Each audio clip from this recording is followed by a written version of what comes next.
Welcome to Namaste Kristen's Way.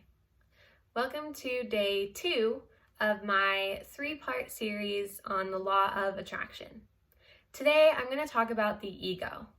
And while some of us might think that this is a psychology term or that it has to do with being super into yourself or having a big ego, what I'm actually talking about is the part of your subconscious that creates false stories and limiting stories that limits our ability to get where we want to go, to live out our full purpose, and to block our inner guide. So the first thing I want to talk about is how we get this ego. What is it and how did we form it? So when we were young children, we all started to observe all the things around us. We noticed people's reactions to things that we would do, positive, negative, even before we were really being told yes or no, good or bad. We could read people's emotions in their faces to kind of get an idea of what was socially acceptable and just learn about our life. So unfortunately, a lot of those things that we learn were limiting. So when we're born, we don't know anything else other than that we're awesome and that we're perfect and that we have full self-love no matter what. But as we get older, we're told so many times over that we aren't good enough, that we shouldn't try that maybe we should go in a different direction, or that it's not time for creativity right now, or we have to do this, we have to do that. And it begins to form these stories in our mind. And so many of those stories become who we are, and we don't even know it. So our ego develops as we learn these stories and tries to use them to protect us, to keep us from ever doing anything that could hurt us or ever doing anything that would be outside of that norm.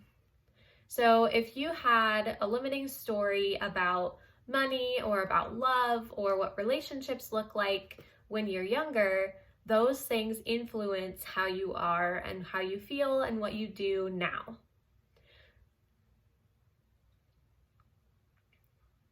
Unfortunately, this ego will fight really hard to keep control in your life.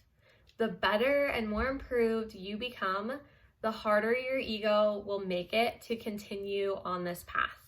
So if things start to get difficult or you start losing people in your life or just weird bad things start happening to you, it's probably a sign that your ego is fighting your change and your positivity. It wants to keep you in your safe little ball of limited beliefs because it honestly believes that that is the best thing for you. And it wants to do anything it can to keep you from feeling your inner guide and your inner love and to avoid connecting with that inner power because it wants to keep you in that little circle of safety.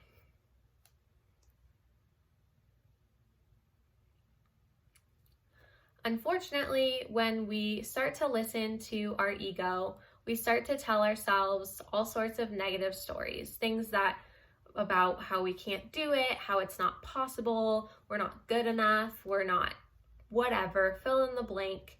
Our ego is constantly talking to us with these negative stories, limiting beliefs, and just wants to ensure that you don't grow and that you don't fulfill your purpose in life because it's scary and it could mean that you fail, and your ego does not want you to have any kind of loss of control and just wants you to stay right where you are.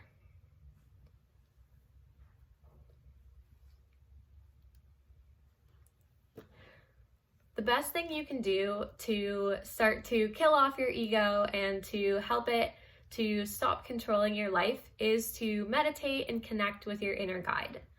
The more that you slow down and the more that you calm your mind, the less your ego is able to tell you those negative stories. And when your mind is quiet, you can start to listen to that inner guide, to that higher power that's guiding you in the right direction. And this higher power is all about love and forgiveness and positivity, and the ego does not like any of those things. it wants to limit you, it wants to keep you right where you are, and so it'll continue with these negative stories and putting doubt in your mind every time you're excited about something or you make the big leap of faith, whatever you want to call it. It's gonna make it really scary and a lot harder. So the more we recognize that little voice inside of us that is our ego talking to us, the more we recognize the inner voice of the ego talking to us in negativity, the more likely we are to realize that it's lying to us. When we know the lies and we recognize the stories that it's trying to limit us with, we can realize that we have the power to rewrite those stories, that we are empowered to do what we want and to figure out what we want to do with our life. And as soon as we acknowledge those stories, figure out where they're limiting us and rewrite them, we can begin to start new, we can start listening to our inner guide, and things will start to get better. But the important thing is that the ego is just trying to control you and manipulate you, and that you can fight it. You don't have to live in the place that you're at right now, that you can improve if you want to, and that you have the power to defeat your ego. Even if it's going to fight you and make it super difficult, the more you get to know it and the more you understand that even though it sounds really negative, it is just trying to protect you, that your subconscious just doesn't want you to get hurt and is just living in those lies that you learned as a child. The more you understand this, the more you can fight it and you can improve your life and just keep going, listening to your inner guide, raising those vibrations, and you can begin to attract the things that you want in your life. Thanks so much for watching today, guys, and namaste.